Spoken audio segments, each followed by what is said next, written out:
오늘 본문을 보시면 사도 바울이 로마로 가기로 결정되었습니다. 그런데 로마로 이제 죄인의 신분으로서 이제 로마로 가야 하는데, 그 당시에 배는요 죄인 호송만을 위하여 따로 준비된 배가 있지는 않았습니다. 그냥 군인들은 로마로 가는 상선을 빌려서 그 자리 가운데 한 자리를 빌려서 죄인을 호송하고는 했습니다. 처음에는 아시아 연안을 항해하는 아드리아 무테노 배를 타고 출항해서 시돈으로 갔습니다. 그리고 길리기아와 밤빌리아 바다를 건너 루기아의 무라라는 이름의 도시에 도착했습니다. 그곳에서 이제 로마로 가는 배로 갈아탑니다. 배의 이름은 알렉산드리아호였습니다. 아마 이 알렉산드리아호라는 이름으로 추측해 볼 때 이집트의 알렉산드리아에서 로마로 식량을 운반하는 데 썼던 배였던 것으로 보입니다. 그래서 그 배를 띄워 항해를 하는데, 항해를 하기 위해서는 바람이 좋은 방향으로, 내가 가고자 하는 방향 뒤에서 이렇게 쭉 밀어줘야 배가 원하는 방향으로 가는데, 그러지 않았었던 것으로 보입니다. 바람이 원하는 방향 내 뜻대로 불지 않으니까 그 목적지에 가는데 시간이 많이 걸렸어요. 그래서 배를 천천히 몰아서 간신히 라세아시에 있는 그 라세아시에서 가까운 미항이라는 곳에 도착했다라고 말씀합니다. 그런데 배가 바람이 원하는 대로 불지 않아서 천천히 움직여서 도착했기 때문에 원래 예상했던 시간보다 많은 시간이 흘러 있었어요. 그렇기 때문에 지금은 항해를 하기에 좋지 않은 시기를 만나게 되었습니다. 그래서 사도 바울이 사람들에게 이야기합니다. 지금 항해했다가는 하물과 배뿐만 아니라 생명에도 영향이 있지 않겠습니까? 지금 항해를 하지 마시지요라고 이야기를 하니까, 사람들은 사도 바울의 말을 들었을까요? 듣지 않았을까요? 듣지 않았습니다. 듣지 않고 이제 배를 그냥 그대로 출항시키게 됩니다.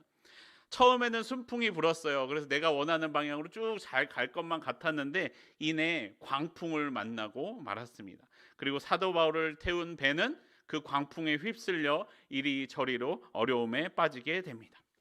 여러분, 사도 바울이 왜 이 배를 탔어요? 로마로 가기 위해서. 왜 로마로 가기로 했어요? 하나님께서 사도 바울에게 로마로 가게 하셨기 때문에 이 배를 탔다라고도 말할 수 있을 거예요. 그러면요, 하나님의 인도하심을 따라 로마로 떠나게 된 사도 바울 아닙니까?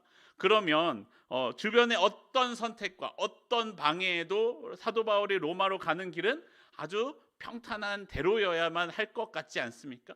하나님께서 지키사 그 길을 쭉 가게 해주셨다라고 말해야만 할 것 같지 않아요? 그런데 그렇지 않았다는 것입니다. 우리가 하나님의 말씀을 따라 살면 우리의 삶이 아무런 어려움이 없고 탄탄대로로 문제없이 잘 굴러가느냐? 그렇지 않더라는 거예요. 내가 하나님을 믿고 하나님의 말씀대로 살아도 우리의 삶에 어려움을 만날 때가 있더라는 거예요. 아니, 오히려 믿지 않는 사람들보다 더 많은 어려움을 겪을 때도 있더라는 것입니다. 하나님은 우리에게 광풍을 허락하시더라. 우리 가운데 문제와 어려움을 허락하시더라는 것입니다. 여러분, 우리는 우리의 인생의 배가요, 광풍 만나는 거 좋아하시는 분 있으세요? 없으시죠. 우리는 우리 인생의 배가 광풍을 만나지 않고 언제나 평안한 항구 같은 곳에 머물기를 바라고 있습니다. 그런데 그런 우리를 백부장 같은 사람이 바다 한가운데로 밀어내는 거예요. 선주와 선장 같은 이들 때문에 우리는 바다 가운데서 광풍을 만날 수밖에 없다라는 것입니다. 나는 딱 안전한 때에, 딱 가고 싶은 때에만 이 배를 운영하고 싶지만 세상은 우리를 그대로 내버려 두지 않는다라는 것이에요. 몰아세우고 밀어냅니다. 우리는 그 몰아세우고 밀어낼 때 힘없이 밀려서 바다 한가운데로 나아가야만 할 때도 만나게 됩니다. 여러분, 믿는 사람에게도 광풍과 같은 어려움이 찾아옵니다. 하지만 중요한 것은 무엇입니까? 어려움이 찾아오지만 그 어려움 가운데 하나님이 우리를 찾아오신다는 것입니다. 하나님이 우리와 함께 하십니다. 그러면 우리는 그 하나님을 붙들고 그 어려움을 분명히 이겨낼 수 있습니다. 하나님은 우리에게 그 어려움을 이겨낼 수 있는 힘이 되시고 능력을 주신다라고 말씀합니다. 여러분, 배가 폭풍을 만나지 않는 방법이 있어요. 그건 뭐냐면요, 안전한 항구에 들어가서 나오지 않는 거예요. 절대로 나가지 않으면 절대로 폭풍을 만날 일이 없습니다. 그런데 기억하십시오. 배는요, 항구에 정박해 있는 것을 목적으로 만들어지지 않았습니다. 배는 나가서 항해하기 위해 만들어졌어요. 나가서 항해를 하다 보면 광풍을 만날 때도 있다는 거예요. 우리는 그것을 기억해야 됩니다. 예수님도요, 제자들을 예수님의 품 안에 머물러 안고만 계시기를 원하지 않으셨어요. 제자들을요, 세상 가운데로 보냅니다. 세상 가운데 보내면서 예수님은 이렇게 말씀하십니다. 내가 너와 항상 함께 하리라. 제자들에게 너희는 나갔을 때 내 이름으로 나가면 절대로 어려움을 만나지 않을 거야 라고 말씀하시지 않았어요.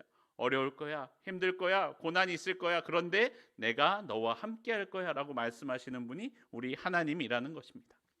하나님은 사도 바울에게 광풍을 만나는 어려움을 허락하셨습니다. 그리고 그것을 통하여 사도 바울에게 그리고 오늘날 우리에게 주시는 하나님의 메시지가 있습니다. 하나님이 함께 하심을 보여주시고요, 역사하시는 하나님을 만나게 해주셨습니다. 세상으로 나아가면 우리가 반드시 언젠가는 광풍을 만나게 되어 있습니다. 그리고 그 광풍 가운데 우리를 찾아오시는 하나님도 만날 수 있습니다. 여러분, 우리가 그 광풍을 이겨내면요, 광풍이 지나가면요, 우리는 광풍이 만나기 전과는 전혀 다른 삶을 살 수 있습니다. 우리와 함께 하시는 하나님, 우리 가운데 역사하시는 하나님을 만나면 그 전과는 전혀 다른 나의 삶이 된다라고 우리에게 말씀합니다. 오늘 본문의 사도 바울이 이 광풍을 통과하는 모습을 통하여 우리도 삶의 어려움을 이겨나가는 지혜를 배우는 저와 여러분의 이 시간이 되기를 소원합니다. 사도 바울이 탄 배가 어려움에 빠졌습니다. 사도 바울이 탄 배가 어려움에 빠진 이유가 무엇입니까? 27장 10절에선 이렇게 말씀합니다. 말하되 여러분이여, 내가 보니 이번 항해가 하물과 배만 아니라 우리 생명에도 타격과 많은 손해가 끼치리라 하되. 사도 바울은 알고 있었어요. 여러 번 전도 여행을 통하여 지중해 바다를 여러 번 왔다 갔다 했기 때문에 언제 왔다 갔다 해야 되는지, 언제 하면 안 되는지를 잘 알고 있었어요.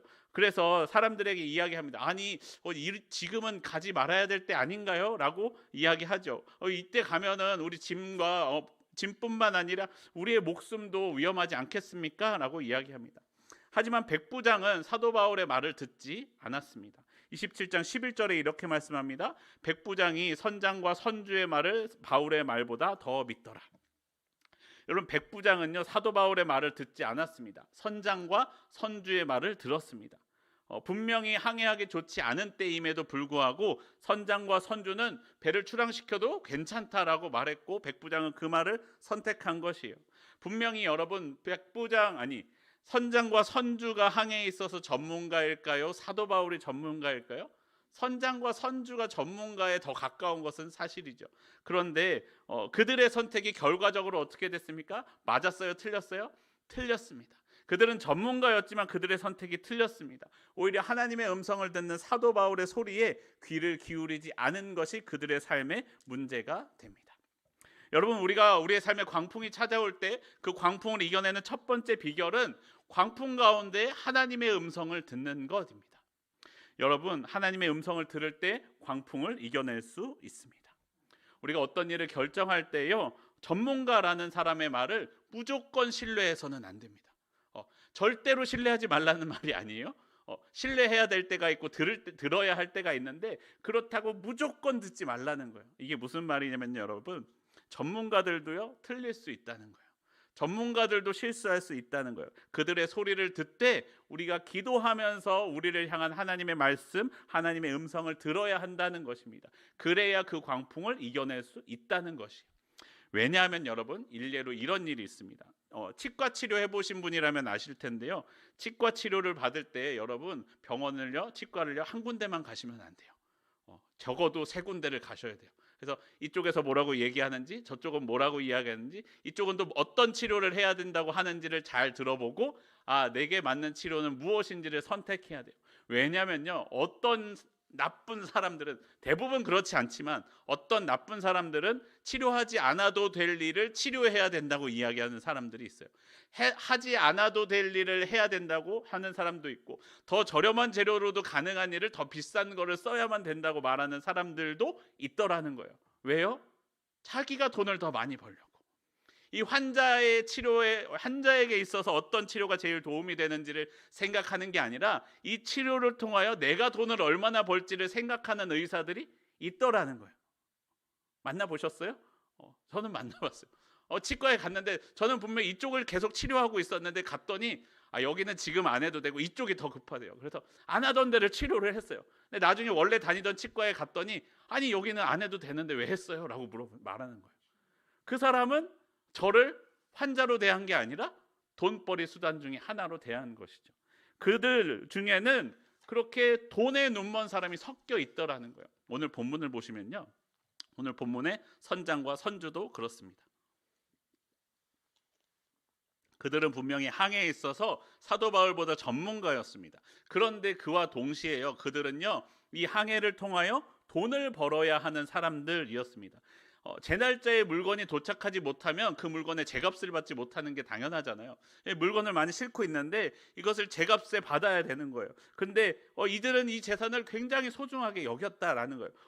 그걸 어디서 볼 수 있냐면요, 그들이 풍랑을 만났을 때 자신들의 짐은 18절을 보시면은 자신들의 짐은 18절의 이튿날에, 그리고 심지어는 배의 기구들, 배를 다루는 기구들도 19절에 나오는 사흘째 되는 날에 다 버릴 수밖에 없었어요. 광풍을 만나서 배를 가볍게 하기 위해서죠. 그런데 그 배에 싣고 있던 밀은, 자신들의 돈벌이를 위한 밀은 언제 버리냐면요, 18절과 19절을 한참 지나서 38절에 갈 때까지 아직 배에서 버리지 않고 있었어요. 배에 쌓아두고 이것만 어떻게 갖고 가면 다 해결될 텐데 라고 생각하면서 끝까지 꽁꽁 싸쥐고 있었던 사람들이라는 것입니다. 그들은 전문가였지만요, 그들의 눈은 돈에 가리어져 있었습니다. 게다가요, 선장과 선주 그리고 백부장이 서둘러서 미항을 떠나고 싶었던 이유 중 하나는 성경은 이렇게 말씀합니다. 27장 12절 상반절에 이렇게 말씀합니다. 그 항구가 겨울을 지내기에 불편함으로. 백부장의 역할은 무엇이냐면은, 백부장이기 때문에 100명의 부하를 거느리고 있는 오늘날로 치면 중대장 같은 사람인데, 자신들의 부하의 안전을 최우선으로 생각했어야 됐어요. 그리고 자신이 맡은 역할, 임무였던 사도 바울을 로마로 데려가는 것을 우선적으로 생각해야 됐어요. 근데 백부장이 배를 출항시켜야 되겠다라고 결정한 중요한 이유 중 하나는 뭐예요? 이 항구가 지내기가 너무 불편한 거예요. 여기는 겨울 나기가 별로 안 좋아. 방이 불편했든지 아니면 난방이 제대로 안 됐는지 여기가 너무 불편하니까 나는 빨리 떠나서 로마로 가야 되겠다라고 이야기했더라는 것이에요. 백부장은 자신의 생명보다, 자신이 지켜줘야 할 부하와 사도 바울보다 자신의 편안함이 더 중요했다라는 것이죠. 그렇게 여러분, 생명보다 돈에, 삶의 편안함에 눈이 가려졌던 그들은요, 올바른 판단을 내리지 못합니다. 전문가였지만 전문가답지 못한 결정을 내리는 거예요. 그러니까 그 결과 어떻게 됩니까? 광풍을 만났고 배를 자신의 뜻대로 움직이지 못하게 되죠. 바람이 이리저리 부는 대로 바람에 휩쓸려 다니게 됩니다.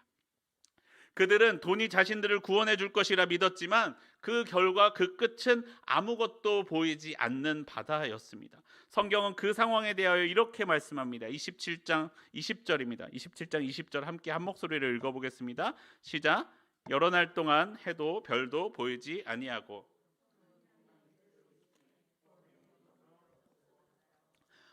내가 재산을 꽉 쥐고 있었는데, 여전히 버리지 않고 있었는데, 여러 시간이 지나도 해도 보이지 않고 별도 보이지 않았다고 말씀합니다. 지금이야 여러분 배에 뭐 GPS 장치도 있고 여러 가지 뭐 레이더도 있고 이런 항법 장치들이 많이 있어서 이런 어두워도 다 갈 수 있겠지만, 이 당시는 그런 게 없었어요. 내가 어디에 있는지, 내가 어디로 가야 되는지를 알기 위해서는 높은 곳에 올라가서 주변 상황들을 살펴보거나, 아니면 밤에는 별을 보고 방향을 찾아서 가는 방법밖에 없었습니다. 그런데 해도 보이지 않고 별도 보이지 않았다. 내가 어디에 있고 어디로 가야 하는지 알지 못하였다라고 말씀합니다. 자신이 소중하게 여겼던 것은 여전히 꽉 붙들고 있었지만 내가 어디로 가야 할지 캄캄한 가운데 빠져버렸습니다. 그러니까 그들의 구원의 소망은 없어졌다라고 말씀합니다. 하지만 여러분, 그럴 때요, 구원의 소망이 없어진 것 같은 그때요, 사도 바울 같은 사람도 있습니다. 사도 바울은요, 해도 별도 보이지 않지만 길을 보는 사람이었습니다. 그 길은요, 눈으로 보이지 않아요. 그 길은 영의 눈을 들어야만 볼 수 있는 길이었습니다. 하나님께서 보여주시는 길이죠. 사도 바울은 그 와중에 하나님을 붙들었다라고 말씀합니다. 사도행전 27장 22절과 23절 말씀 우리 함께 읽어보겠습니다. 27장 22절과 23절입니다. 한 목소리로 읽습니다. 시작. 내가 너희를 권하노니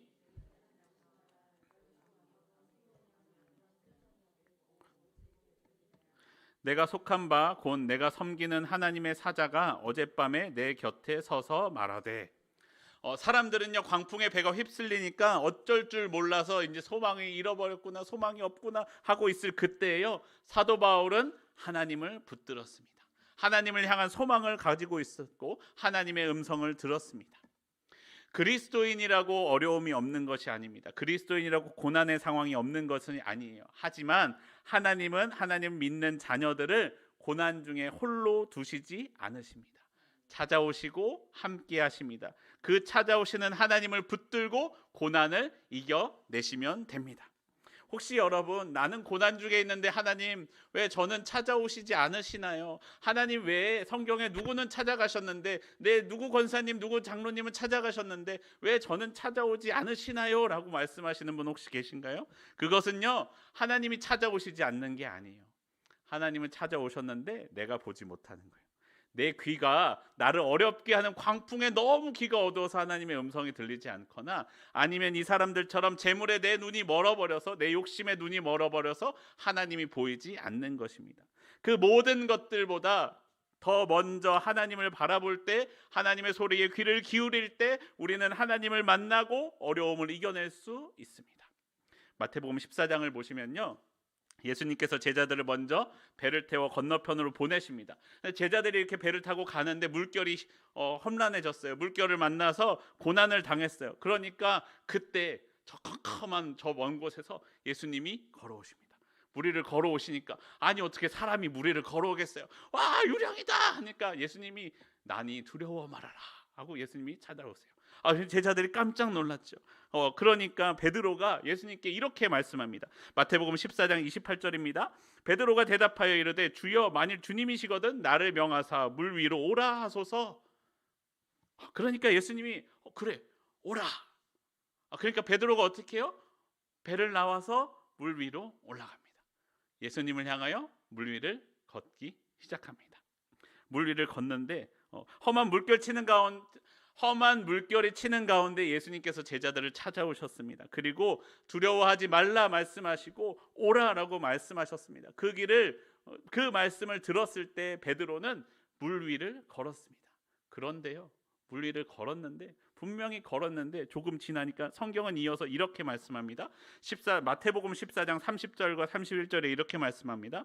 바람을 보고 무서워 빠져가는지라 소리 질러 이르되 주여 나를 구원하소서 하니 예수께서 즉시 손을 내밀어 그를 붙잡으시며 이르시되 믿음이 작은 자여 왜 의심하였느냐 하시고 베드로가 예수님을 보고 예수님이 오라 하는 말씀을 듣고 갔을 때는요 물 위를 걸었어요. 그런데 뭐가 보여요? 바다가 보여요. 뭐가 보여요? 물결이 보여요. 뭐가 보여요? 캄캄한 주변이 보이기 시작해요. 그러니까 어떻게 돼요? 물 위를 걷지 못하고 빠져갑니다. 예수님을 바라보고 예수님의 음성을 들었을 땐 걸었는데 예수님이 아닌 바다를 보고 주변을 보니까 빠져가더라는 거예요. 예수님은 다시 찾아와 손을 내밀어 베드로를 건져주시면서 말씀합니다. 믿음이 적은 자요 왜 의심하였느냐. 여러분 우리를 향해 예수님이 찾아오십니다. 우리를 향해 하나님이 찾아오십니다. 우리가 환난 가운데 빠져 있을 때 우리를 그대로 두시지 않으시고 우리를 찾아오셔서 우리를 향해 손을 내미시고 오라 말씀하십니다. 우리가 하나님을 바라보고 하나님의 손을 붙들면 물 위를 걸어갈 수가 있어요. 그런데 그 물 위를 걸을 때 하나님을 붙들지 아니하고 바다를 보고 내 주변을 보면요 광풍을 보고 보이지 않는 해와 별을 보고 있으면요 어떻게 됩니까? 점점 빠져간다는 거예요. 하나님이 찾아오시지 않는 게 아니라 내가 하나님을 바라보지 못하고 있는 것이에요. 여러분 하나님을 바라봐야 됩니다. 내가 주님을 붙들면요 어려움을 이겨낼 수 있습니다. 내 눈에는 길이 보이지 않지만 하나님은 나를 위한 길을 준비해 두고 계십니다. 그 어떤 환난도 그 어떤 어려움도 주님보다 크지 않습니다. 나를 찾아오시는 하나님을 찾으십시오. 그리고 환난에서 건지실 하나님을 믿으십시오. 나에게 오라 말씀하시는 하나님의 말씀을 따라서 그 음성에 귀를 기울이며 걸음을 내딛기를 원합니다. 나를 찾아오시는 주님과 함께 믿음의 길을 걸어가는 저와 여러분의 삶이 되기를 바랍니다. 우리의 삶에 광풍이 찾아올 때 사도 바울이 끝까지 하나님을 신뢰하며 항해를 계속할 수 있었던 두 번째 이유는요, 사도 바울에게 사명이 있었기 때문입니다. 사도행전 27장 24절에 이렇게 말씀합니다. 27장 24절 함께 한 목소리로 읽어보겠습니다. 시작. 바울아 두려워하지 말라.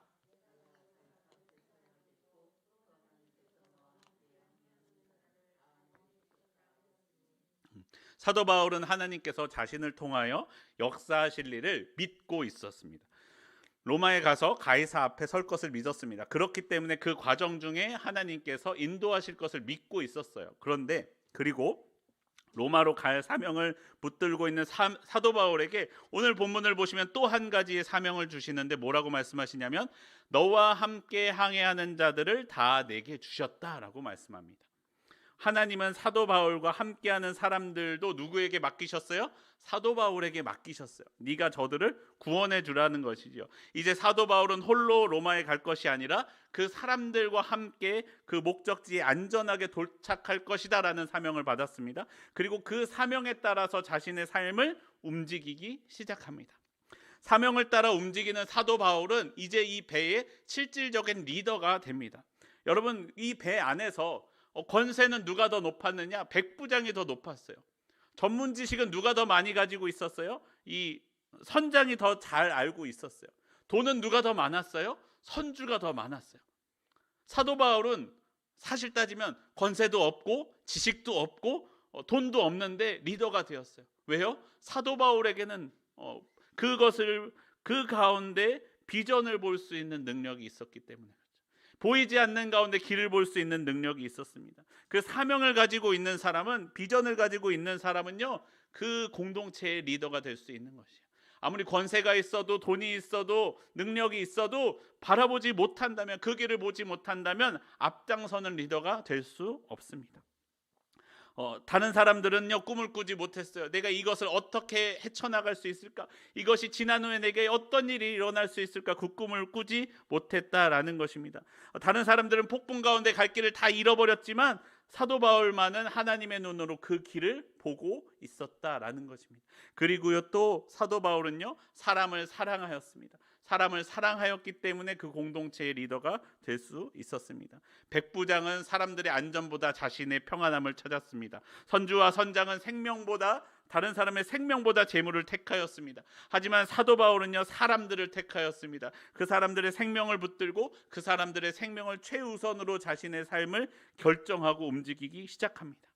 하나님의 사명을 따라 꿈을 꾸고 사람을 사랑하였던 사도 바울이 이 배의 리더가 되었다라는 것입니다.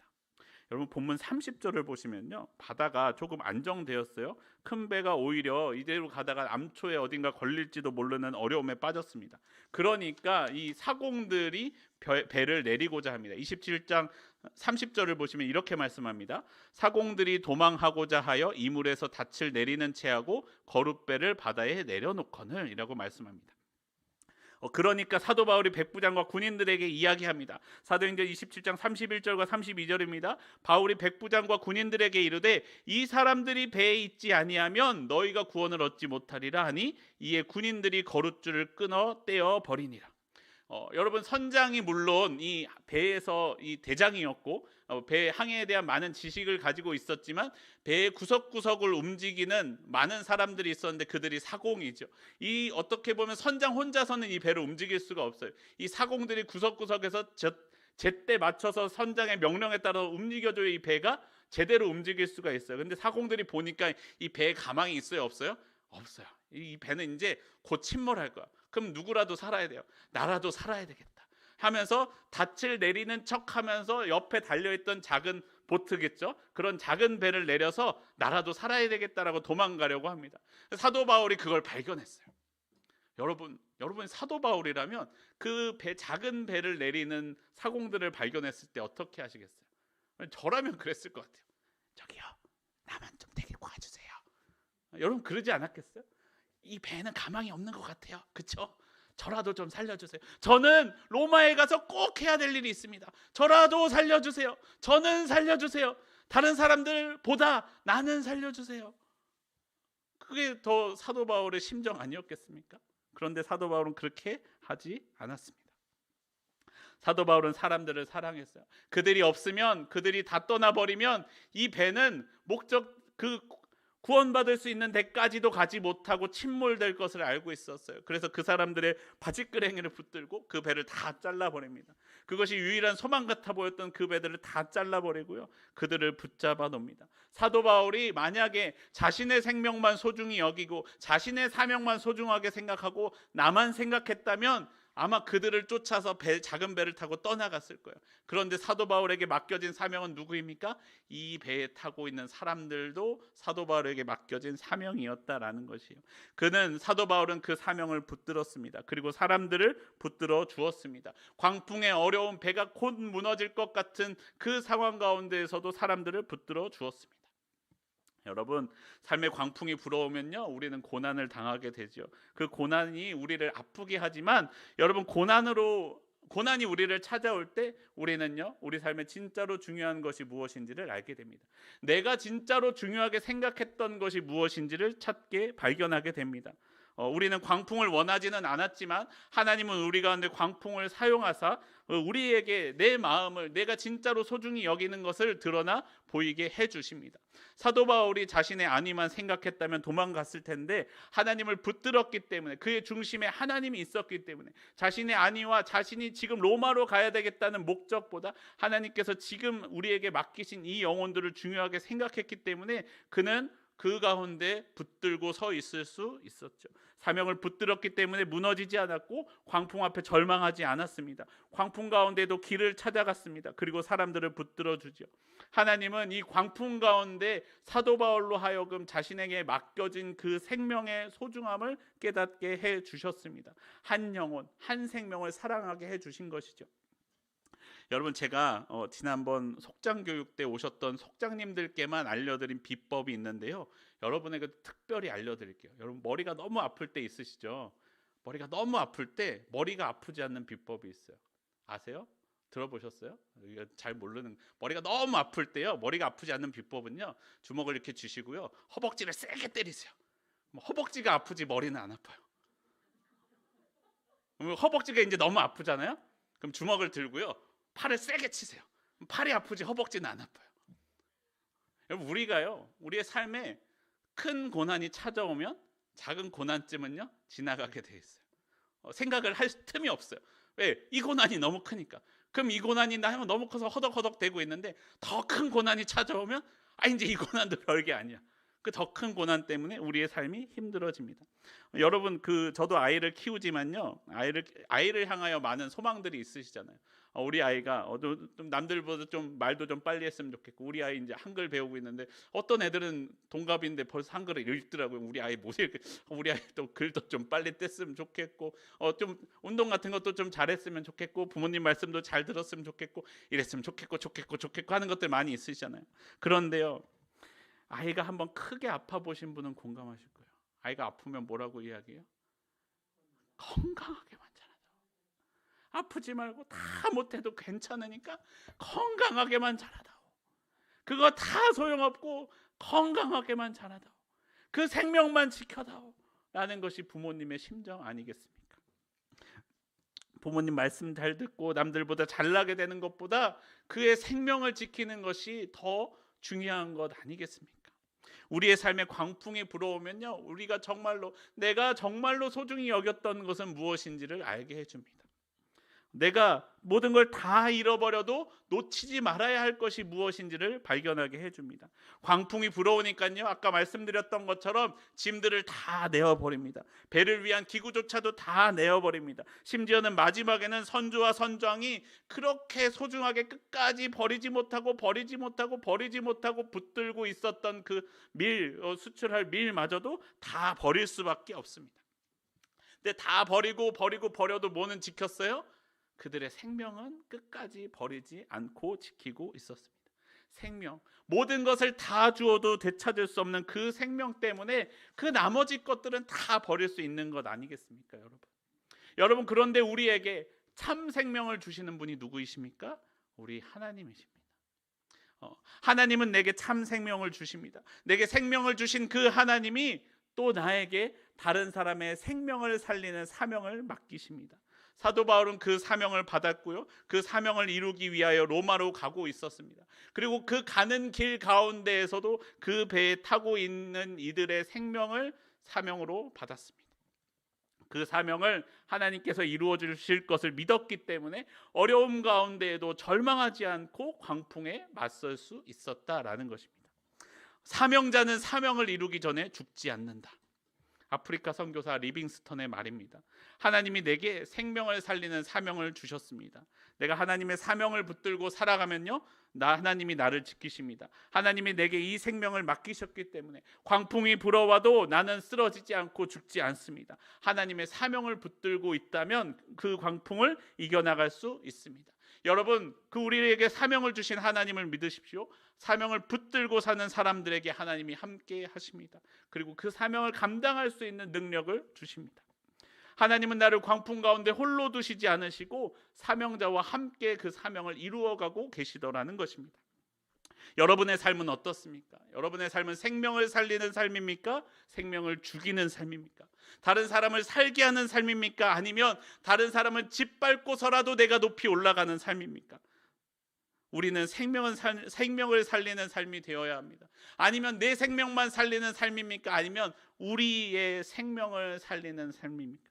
하나님이 아직도 나를 내버려 두시는 것은요, 내게 아직 하나님의 사명이 남아있기 때문입니다. 사도 바울이 이 배에 타게 된 것은요, 이 재물에 눈이 멀고 안위에 눈이 먼 사람들, 백부장과 선주와 선장으로부터 이 사람들의 생명을 구원하시려는 하나님의 역사심이 아니었겠습니까? 다른 사람들을 구원하시려는 하나님의 사명이 사도 바울에게 주어진 것 아니겠습니까? 여러분, 지금 내가 서 있는 그 자리가 광풍으로 느껴지고 나를 힘들게 하고 나를 흔들지라도 여러분, 하나님께서는 그 가운데 여러분에게 사명을 맡겨주십니다. 내가 해야 할 일이 그 자리 가운데 있습니다. 하나님을 붙들고 그 가운데 내게 주어진 하나님의 사명이 있습니다. 그렇기 때문에 나는 아직 그 광풍 가운데 서 있어야만 합니다. 가정에서, 학교에서, 그리고 직장에서, 친구들 사이에서 내가 사명을 붙들고 그들 가운데 서 있어 그들의 생명을 살려주는 삶이 되어야 된다라고 말씀합니다. 내가 하나님의 사명을 붙들고 있을 때 그곳에 하나님이 함께 하십니다. 하나님이 나를, 그리고 여러분을 지켜주십니다. 오늘도 여러분 여러 가지 삶의 어려움을 겪고 있는 성도 여러분, 광풍 가운데 하나님을 붙드십시오. 하나님이 여러분을 지켜주실 것입니다. 광풍으로 내 삶에 진짜로 지켜야 할 것, 정말로 소중한 것이 무엇인지 알게 해 주실 것입니다. 그리고 내가 지금 해야 될 사명이 무엇인지 알게 해 주십니다. 앞서 했던 이야기로서 오늘 말씀을 마치려고 합니다. 여러분, 배는요, 항구에 정박해 있기 위해서 만들어지지 않았습니다. 바다로 나가기 위해 만들어졌습니다. 바다로 나가면 분명히 광풍을 만날 때가 있습니다. 그런데 그 광풍을 이겨낼 수 있는 능력을 우리에게 주셨습니다. 내가 하나님을 붙들고 사명을 지키며 나아간다면 그 광풍 가운데에서도 목적지까지 우리의 꿈을, 하나님의 뜻을 이루어 갈 수 있는 온전한 배가 될 수 있을 것입니다. 그 사명대로 나와 함께 하시는 하나님을 붙들고 광풍을 이겨나가는 저와 여러분의 삶이 되기를 소원합니다.